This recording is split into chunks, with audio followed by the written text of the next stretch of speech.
اس نے بے چینی سے پوچھا۔ جی وہ بیگم صاحبہ تو نہیں آئیں، لیکن گاڑی تو باہر کھڑی ہے اور ڈرائیور اکرم بھی چچا سے باتیں کر رہا تھا۔ اس نے حیرانی سے پوچھا۔ ہاں جی وہ تو اسلام آباد چلی گئی ہیں، فون آیا تھا ان کا، ضروری کام سے اسلام آباد جانا پڑ گیا ہے۔ انہوں نے ڈرائیور بھیج کر اپنے کپڑے منگوائے تھے، اکرم تو بس ابھی انہیں ایئرپورٹ چھوڑ کر آیا ہے۔ انہوں نے میرا نہیں پوچھا؟ اب وہ قدر ریلیکس ہو کر حمیدہ سے سوال کر رہی تھی۔ نہیں جی، بس کہا تھا آپ کو بتا دوں، رات کو وہ آپ کو فون کریں گی۔ تم نے ارحم بھائی کا بتایا تھا انہیں؟ نہیں جی، میں بس بتانے ہی والی تھی لیکن انہوں نے فون بند کر دیا۔ اچھا، وہ مطمئن سے ہو کر کھڑی ہو گئی۔ میں بات لینے جا رہی ہوں، تم اچھی سی چائے دم کرو۔ ایک دم اسے احساس ہوا کہ اسے بھوک لگ رہی ہے۔ صبح بھی اس نے ناشتہ نہیں کیا تھا، صرف جوس کا ایک گلاس پیا تھا۔ سنو، میں کھانا بھی کھاؤں گی، حمیدہ کو بتا کر وہ بات لینے چلی گئی تھی۔ کھانا کھا کر اس نے گاؤں فون کیا تھا، فون اماں نے ہی اٹھایا تھا۔ وہ خوش ہو گئی۔ مامی کہاں ہے اور باقی سب؟ تمہاری مامی کے بھانجے کی شادی ہے، وہ سب تو کل سے گئے ہوئے ہیں، کل واپس آئیں گے۔ ناصر بھائی آج صبح گئے ہیں، تو آپ مجھے فون کر لیتی، ہم دیر تک بات کرتے۔ فون کو تو تالا لگا گئی ہیں وہ، بس سن سکتی ہوں۔ شکر ہے اس بار الماری میں بند نہیں کیا۔ اس نے دیر تک اماں سے بات کی اور ارحم سے متعلق بھی بتایا۔ ارحم کا خیال رکھنا بیٹا، وہ بہت اچھا بچہ ہے۔ تمہاری پپو جب تک نہیں آتی تمہیں ہی دھیان رکھنا ہوگا، خود یخنی وغیرہ بنوا کر ہاسپٹل بھجوانا۔ جی، اور وہ اماں کو بتا نہ سکی کہ پپو تو ارحم کے متعلق بالکل بھی اچھی رائے نہیں رکھتی۔ اسے وہ سب باتیں یاد آئیں جو پپو نے بتائی تھیں، اور کل شام ہی تو جب وہ ان کے ساتھ شاپنگ کر کے واپس آئی تھی، اس نے ارحم کو بینچ پر بیٹھے کچھ پیتے دیکھا تھا۔ اس کے ہاتھ میں گلاس تھا اور اس میں جو بھی مشروب تھا، بیگم راحت نے اس کی طرف دیکھتے ہوئے کہا تھا، فراز گھر میں نہیں ہے تو اب باہر لان میں بیٹھ کر پینے لگا ہے، حالانکہ پہلے کمرے میں پیتا تھا۔ اور وہ جو سمجھ رہی تھی کہ وہ کوئی جوس پی رہا ہے، اس نے چونک کر بیگم راحت کی طرف دیکھا تھا۔ اور شاید رات کو نشے میں وہاں ہی سو گئے ہوں گے ارحم بھائی، اور انہیں ٹھنڈ لگ گئی ہوگی، اس نے سوچا۔ لیکن اس نے اپنے دل میں ارحم کے لیے نفرت کے بجائے ہمدردی محسوس کی۔ اگر پھپھو نے محبت اور پیار سے انہیں سمجھایا ہوتا تو شاید وہ ڈرنک کرنا چھوڑ دیتے، اور شاید انہوں نے چاندنی سے شادی نہ ہو سکنے کی غم میں شراب پینی شروع کر دی ہوگی، ورنہ ارحم بھائی ہرگز ایسے نہ تھے۔ وہ تو بہت اچھے تھے، انہوں نے تو کبھی سگریٹ تک نہیں پی تھی، ایک بار سحر نے اسے بتایا تھا۔ اور کیا تھا اگر پھپھو اور انکل فراز ان کی شادی چاندنی سے کر دیتے؟ قریب ہونا کوئی جرم تو نہیں ہے نا؟ پھپھو کہہ رہی تھی وہ کسی گھٹیا خاندان سے تعلق رکھتی تھی۔ کیا کسی گھٹیا خاندان میں کوئی اچھا بندہ پیدا نہیں ہو سکتا؟ بیگم صاحبہ کا فون ہے جی، شازیہ نے کارڈ لیس اسے پکڑاتے ہوئے کہا تو چونک کر اسے فون پکڑ لیا۔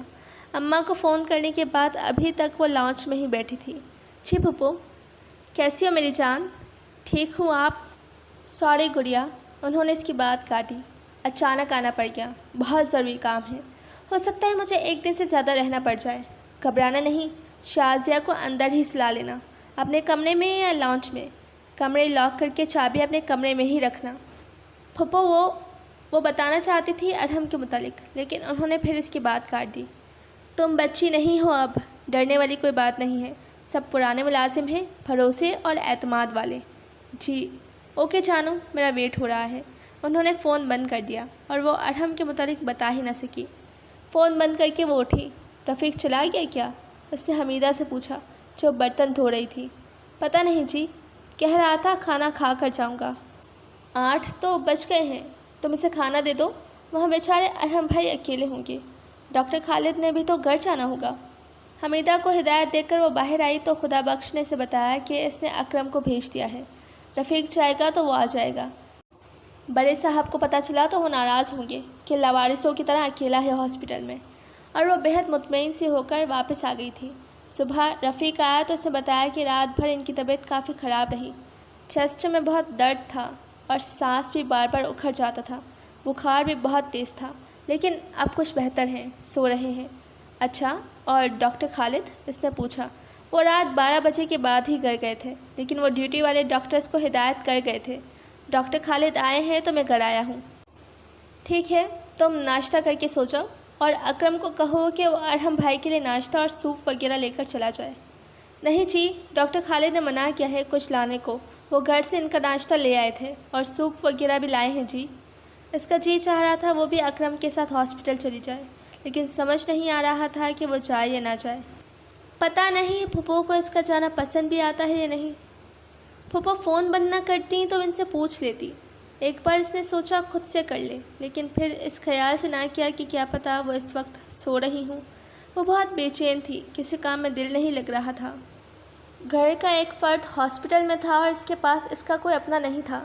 اسی وقت سائم کا فون آ گیا۔ ابھی سو کر اٹھا ہوں، سوچا فون کر لوں کیونکہ اگلے 2 ہفتے میں بہت مصروف ہوں، پھر 1 ماہ کی چھٹیاں ہیں اور میں نے پاکستان آنے کا پروگرام بنا لیا ہے۔ مما کہاں ہے؟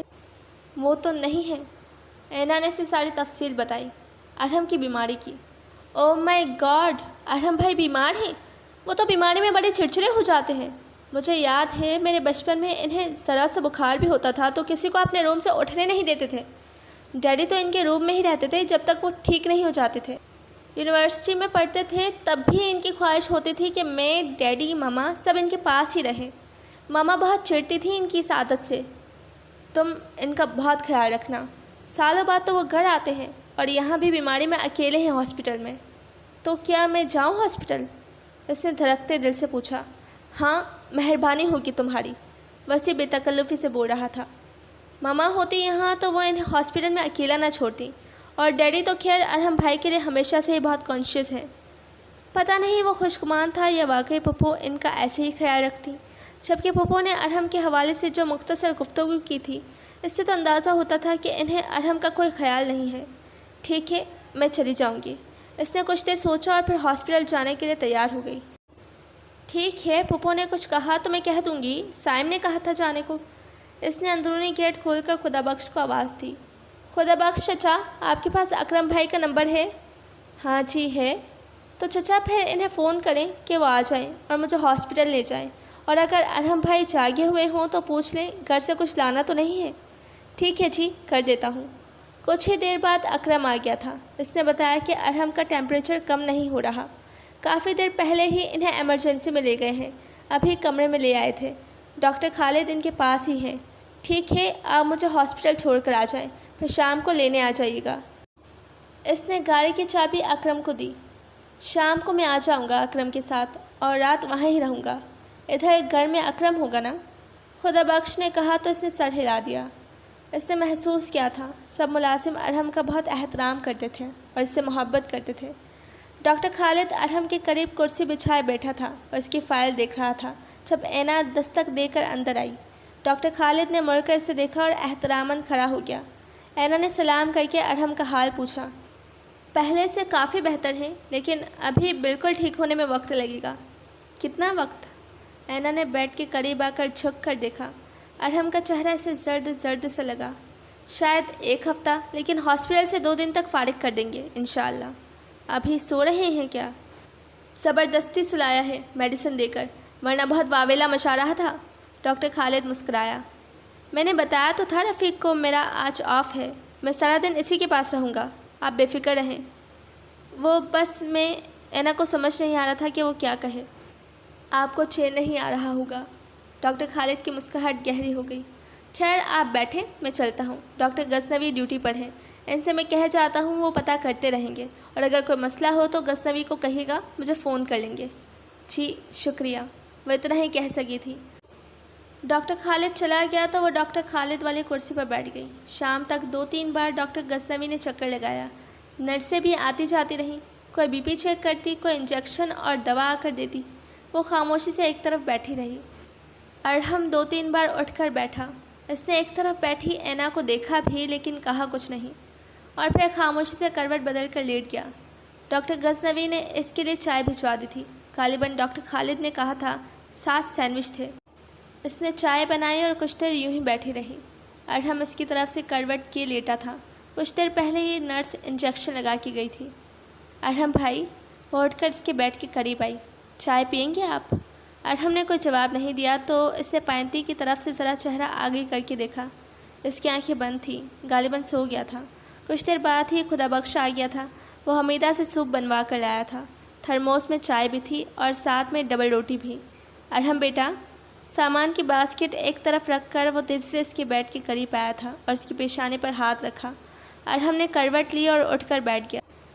ارے ارے بیٹا، لیٹے رہو، تمہارا جسم تو ابھی بھی دہک رہا ہے، لگتا ہے بخار نہیں اترا۔ ارحم نے خدا بخش کی بات کا جواب نہیں دیا تھا۔ وہ اینا کی طرف دیکھ رہا تھا جو ہاتھ میں چائے کا کپ لیے اس کی طرف ہی دیکھ رہی تھی۔ چچا، آپ نے ان کو کیوں تکلیف دی؟ نہیں ارحم بھائی، میں تو خود آئی ہوں۔ آپ کی اتنی طبیعت خراب تھی، اب آپ کیسے ہیں؟ بنا پیے اس نے چائے کا کپ ٹیبل پر رکھ دیا تھا۔ چچا پلیز آپ انہیں گھر چھوڑائیں۔ وہ بہت سنجیدہ تھا اور اس نے اینا کی بات کا جواب نہیں دیا تھا۔ اینا کا رنگ ایک دم سرخ ہوا تھا اور وہ دروازے کی طرف بڑھی۔ اکرم آیا ہے میرے ساتھ، وہ بی بی کو لے کر ہی جائے گا، خدا بخش نے بتایا تو اسے دروازہ کھولتے کھولتے سنا۔ چچا آپ انہیں پارکنگ تک چھوڑ کر آئیں، یہ کہاں اکرم کو ڈھونڈتی رہیں گی؟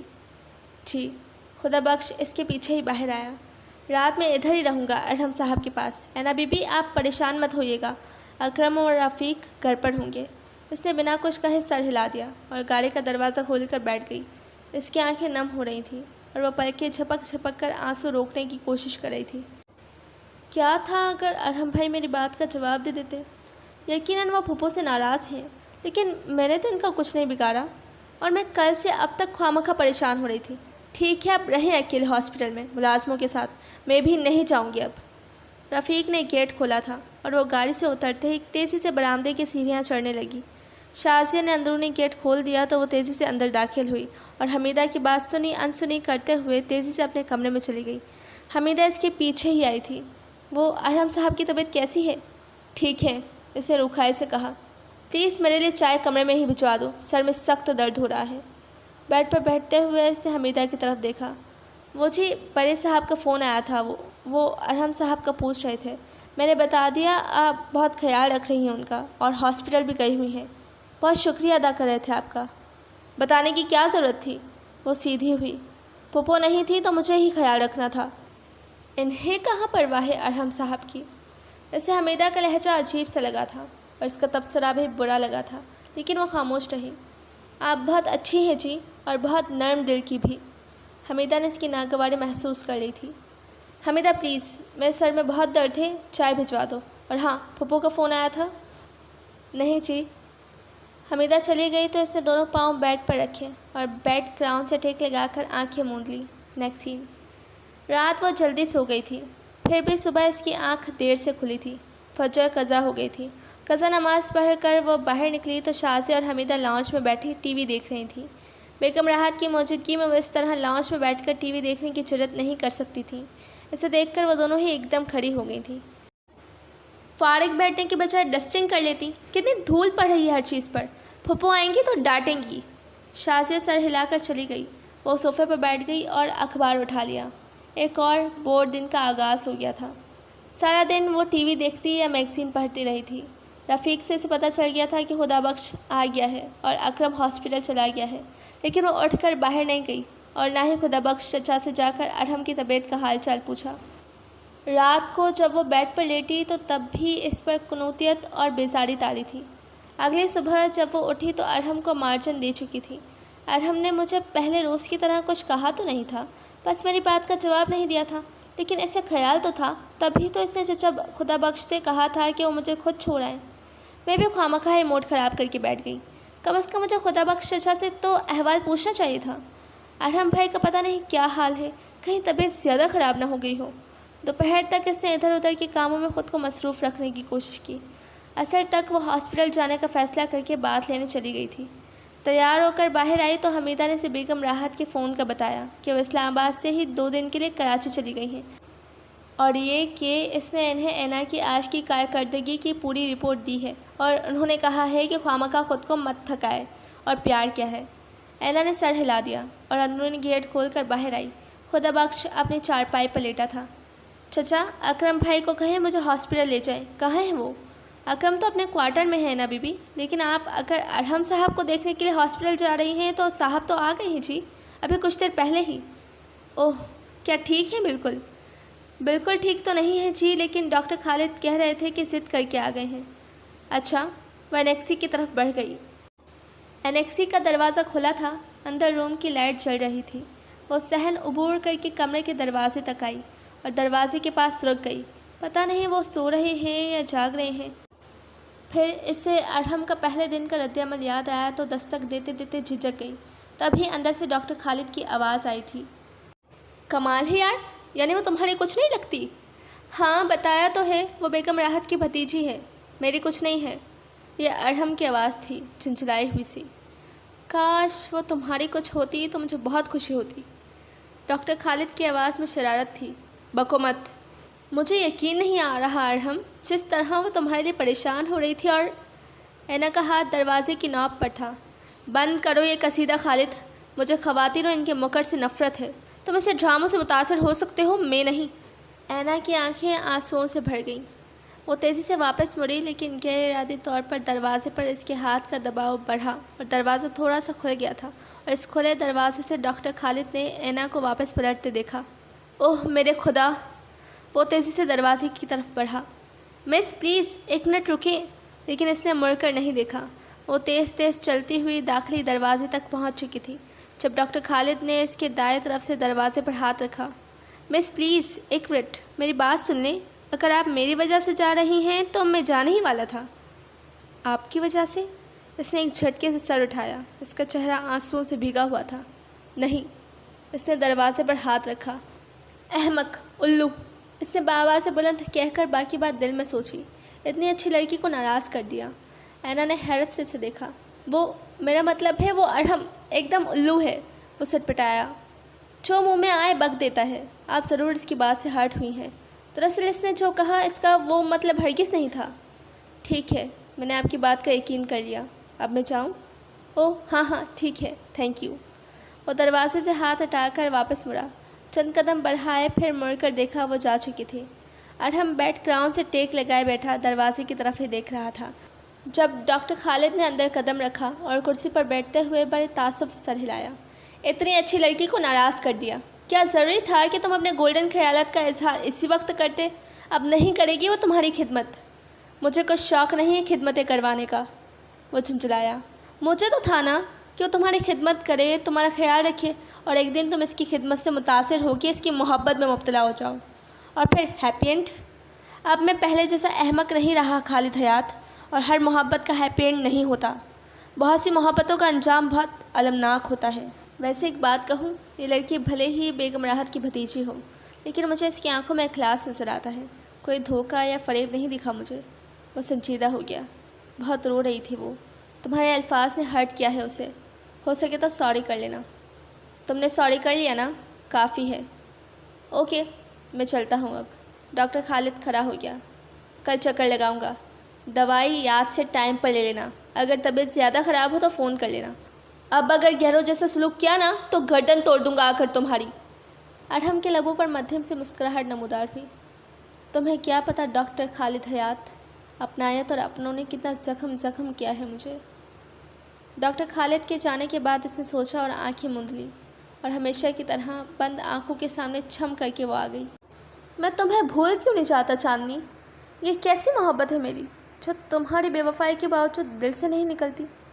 اس نے ہونٹ سختی سے بھینچ لیے اور بند آنکھوں کے پیچھے آنسو مچلنے لگے، لیکن ہمیشہ کی طرح اس نے ان آنسوؤں کو بہنے نہ دیا اور برفاف کر کے اپنے اندر اتار لیا۔ کچھ دیر بعد جب اس نے آنکھیں کھولی تو اس کی آنکھیں بالکل خشک تھیں، تپتے صحراؤں کی طرح جہاں برسوں سے پانی کی بوند تک نہ گری ہو۔ زندگی ماما کے بعد بہت خاموش اور چپ چپ گزرنے لگی تھی، لیکن ایک لگی بندھی روٹین لائف، گھر، کالج، یونیورسٹی، ڈیڈی سے 2-4 باتیں، اور پھر اپنا کمرہ، کتابیں، کمپیوٹر، اور بس اتنی ہی سی زندگی تھی اس کے لیے، محدود سی۔ پھر وہ آ گئی اس کی زندگی میں اور دنوں میں اسے اپنا اسیر کر لیا۔ وہ صرف اس کے دل پر ہی نہیں، ہر چیز پر ہی حکومت کرنے لگی۔ وہ کھل کر ہنستا، لاؤنج میں بیٹھ کر ڈیڈی سے گپ لگاتا، گھومنا، کالج اور یونیورسٹی کے ساتھیوں سے ملنا ملانا، لمبی ڈرائیو پر جانا، شاپنگ کرنا، سب نیا نیا لگتا، جیسے ماما کے بعد وہ ہنسنا بھول گیا تھا، بلکہ کسی بھی چیز پر خوش ہونا بھول گیا تھا۔ سب کچھ نارمل سے لگتا، لیکن اب ہر بات اسے خوش کرتی، وہ ہر شے انجوائے کرتا، سب بہت خوبصورت تھا۔ لیکن پھر سب کچھ ختم ہو گیا، جیسے وہ کوئی خواب دیکھ رہا تھا جو اچانک آنکھ کھلنے سے ختم ہو گیا۔ کوئی بہت خوبصورت منظر تھا جس کا وہ خود بھی حصہ تھا، اور پھر یہ خوبصورت منظر غائب ہو گیا اور وہ تپتے صحرا میں کھڑا رہ گیا۔ ایک گہری سانس لے کر وہ سیدھا ہو کر بیٹھ گیا اور ہاتھ بڑھا کر اس نے کھڑکی سے پردہ ہٹا دیا۔ باہر شام اتر آئی تھی اور ملک جا اندھیرا ہولے ہولے گہرا ہو رہا تھا۔ وہ بہت دیر تک یوں ہی باہر دیکھتا رہا۔ کھڑکی کے سامنے کینوں کے درخت تھے اور ایک غالباً لیموں کا پیڑ بھی تھا۔ ہمیشہ کی طرح شام کی اداسی اس کے دل میں اترنے لگی تو وہ گھبرا کر اٹھ کھڑا ہوا۔ پتہ نہیں شامیں اتنی اداس کیوں ہوتی ہیں، گہری اداسی میں لپٹی، دن کے ہنگاموں سے الگ اور مختلف۔ وہ ایک دم دروازہ کھول کر باہر نکلا اور انیکسی کا چھوٹا سا صحن عبور کر کے دروازہ کھول کر لان میں آ گیا۔ باہر اچھی خاصی خنکی تھی، اسے ابھی ٹیمپریچر تھا اور سینے میں بھی درد ہو رہا تھا۔ ایک لمحے کے لیے وہ ٹھٹکا، اس سے سوچا وہ واپس اپنے کمرے میں چلا جائے، اسے یہاں زیادہ دیر نہیں رکنا چاہیے تھا، اور جتنی جلدی اس کی طبیعت ٹھیک ہوتی اتنی جلدی وہ واپس جا سکتا تھا۔ لیکن اس گہری ہوتی اداس شام میں کمرے میں خاموش بیٹھ کر ماضی کو یاد کرنا اور اس کو سوچنا بہت تکلیف دہ تھا۔ وہ ہولے ہولے چلتا ہوا لان چیئرز تک آیا اور بیٹھ گیا۔ خدا بخش گیٹ پر نہیں تھا، ورنہ سے سوچا تھا کہ وہ کچھ دیر خدا بخش سے باتیں کرے گا تو دل پر دھرا بوجھ کچھ کم ہوگا۔ وہ اپنے دھیان میں ادھر ادھر دیکھے بغیر بیٹھ گیا تھا اور اس نے ذرا فاصلے پر موجود سنگی بینچ پر بیٹھی اینا کو نہیں دیکھا تھا، جو جانے کب سے وہاں بیٹھی تھی اور اسے بیٹھتا دیکھ کر اٹھ کھڑی ہوئی تھی۔ شاید اس کے کپڑوں کی سرسراہٹ تھی یا ویسے ہی اسے وہاں کسی کے موجود ہونے کا احساس ہوا تھا کہ اسے سر اٹھا کر اس طرف دیکھا۔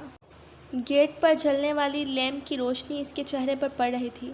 ایک لمحے کو اسے لگا جیسے اس کی پلکیں اب بھی بھیگی بھیگی ہوں۔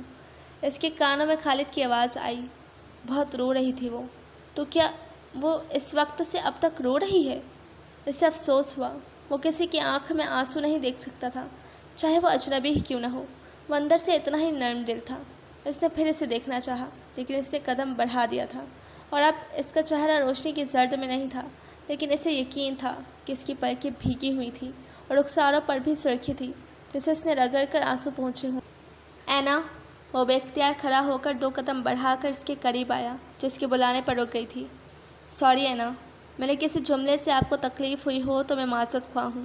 خاص طور پر میں نے آپ کے لیے وہ جملہ نہیں کہا تھا، ایک نارمل بات کی تھی۔ میں شاید ایسا ہی سمجھتا ہوں یا مجھے ایسا ہی باور کرایا گیا ہے۔ نارملی میرا یہ رویہ خواتین کے ساتھ کچھ درست اور باکیانہ ہو جاتا ہے، جسے میں خود بھی پسند نہیں کرتا، لیکن حالات نے مجھے ایسا ہی کر دیا ہے۔ لیکن ارحم بھائی، مجھے آپ کے رویے سے دکھ ہوا۔ میں نہیں جانتی آپ ایسے کیوں ہو گئے ہیں، آپ ایسے تو بالکل بھی نہیں تھے۔ کسی یاد نے اس کے دل میں چٹکی لی۔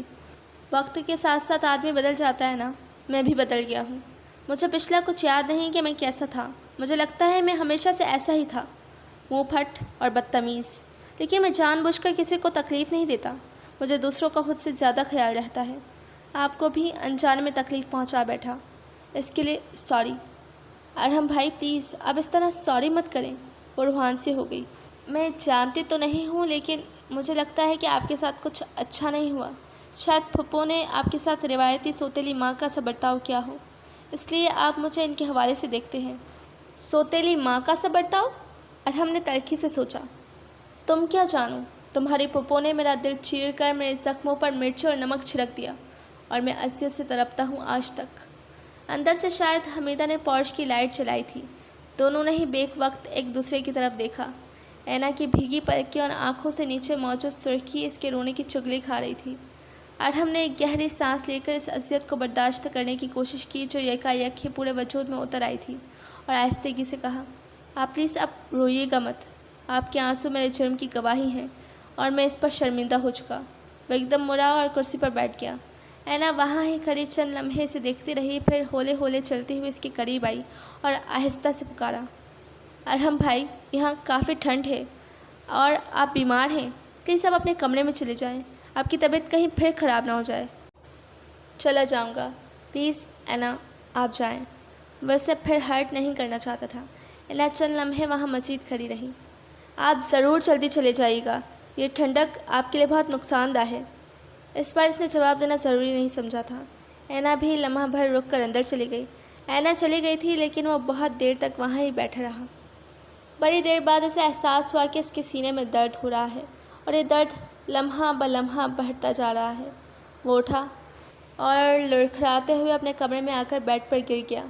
کچھ دیر وہ یوں ہی پڑا درد برداشت کرنے کی کوشش کرتا رہا، پھر مشکل سے اٹھ کر اس نے میڈیسن لی۔ یہ میڈیسن اسے 3 گھنٹے پہلے لینی تھی۔ دوا کھا کر وہ بستر تک آیا تو اس پر باقاعدہ کپ کپی طاری ہو چکی تھی۔ کمبل کو اچھی طرح اپنے گرد لپیٹتے ہوئے اس نے شدت سے خواہش کی کہ کاش